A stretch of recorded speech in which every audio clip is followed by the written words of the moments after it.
Hi விவாஸ் எல்லோருக்கும் வணக்கம். இன்னைக்கு தென்றலே மெல்ல பேசு கதையில் பரமன் கலாமா வெறும் சத்து டானிக்கை குடிச்சிட்டு தான் மருந்து குடிச்சேன்னு வேஷம் போடுறாங்கன்னு தெரிய வருது. அதை அவங்க ஃப்ரெண்டு கைப்புள்ள கிட்ட சொல்கிறாரு. எதுக்கு கலாமா இப்படி பண்ணாங்கன்னே தெரியலடா, அவங்க குடிச்சது வெறும் சத்து டானிக்கு தான், ஆனால் விஷம் குடித்தா மாதிரி எதுக்கு இப்படி பொய் சொல்லி இப்படி ட்ராமா ஆடுறாங்கன்னு எனக்கு தெரியல அப்படின்றாரு.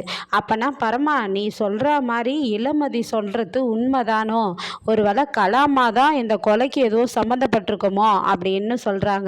ஆமாண்டா கைப்புள்ள, இளமதி சொன்ன மாதிரி கலாமாவுக்கும் இந்த கொலைக்கும் ஏதோ தொடர்பு இருக்குது. அவங்க கண்ணில் நான் பொய்யை பார்த்தேன்டா. ஆனால் அவங்க இப்போ உயிருக்கு போராடிட்டு இருக்கிற மாதிரி நடிக்கிறாங்க. ஆனால் அதெல்லாம் உண்மை இல்லைன்னு தெரிஞ்சிருச்சு. ஆனால் கைப்புள்ள, இப்போ நான் எப்படி இளமதிக்கு தெரிஞ்சாலும் இந்த கலாமாவை விட்டு வரணும்னு சொல்லுவா?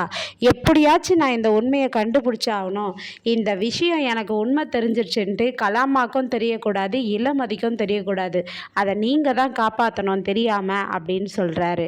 அதுக்கப்புறமா கலாமா என்ன பண்ணுறாங்கன்னா, அசோக் கிட்ட அவங்க பையன் சித்தார்த் கிட்ட பேசுகிறாங்க. சித்தார்த் அம்மா, அதுக்குன்னு எவனோ ஒருத்தவனுக்காக நீங்கள் இது மாதிரிலாம் பெரிய ட்ராமா போட்டு எங்கள் மனசை கஷ்டப்படுத்துவீங்களாம்மா?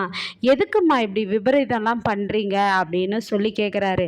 இல்லைடா, அதாவது எவனுக்கோ ஒருத்தவன் இல்லை, நம்ம கட்சியில் முன்னுக்கு வரணும்னா இவனை மாதிரி ஆளெல்லாம் நம்ம அடிமையாக வச்சுக்கணும். அதாவது பரமன் மாதிரி ஆள் கிடைக்கிறது கஷ்டம். அவன் நாய் மாதிரி நம்ம காலையே பாம்பு போல் சுற்றி சுற்றி வரணும்டா. அதுவும் இல்லாமல் அவன் வாயாலேயே இளமதியை வீட்டை விட்டு துரத்தணும்.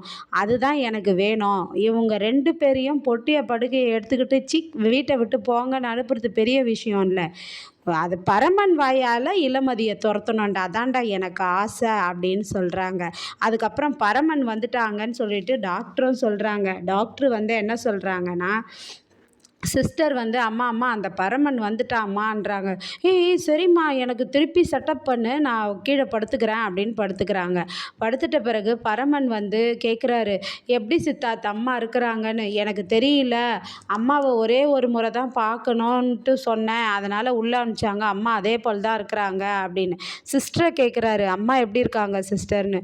தெரியலங்க, டாக்டர் 24 மணி நேரத்துக்கு அப்புறம் தான் சொல்லுவேன்னு சொல்லிட்டாருங்க அப்படின்றாங்க. அதுக்கப்புறம் இளமதி அவங்க வீட்டில் அவங்க அம்மா மடியில் படுத்துக்கிட்டு, அம்மா எவ்வளோ நாள் ஆச்சு தெரியுமா உங்கள் மடியில் படுத்து உங்கள் வாசம் பிடிச்சி, இந்த நாள் நடக்கணும், கூடிய சீக்கிரத்தில் நான் கடவுளெல்லாம் வேண்டனம்மா, இதே போல் ஒரு நாள் பரவணும், என்னை பற்றி உண்மையெல்லாம் தெரிஞ்சு யார் அந்த கலாமா யாருன்னு தெரிஞ்சு நம்ம பரமன், நான், நீங்கள் எல்லாம் ஒன்றா குடும்பம் நடத்தி சந்தோஷமாக வாழ்வோம். அந்த காலம் எப்போ வருமோ அது வரையும் நான் காத்துட்ருப்பேன் அப்படின்னு சொல்கிறாங்க. உடனே குமரேசன் சொல்கிறாரு, இளமதி, பரமன் சின்ன பிள்ளையாக இருந்தாலும் அவனை உடம்புனால நான் காயப்படுத்திட்டேன், அவன் மனசு எவ்வளோ வேதனைப்படும்.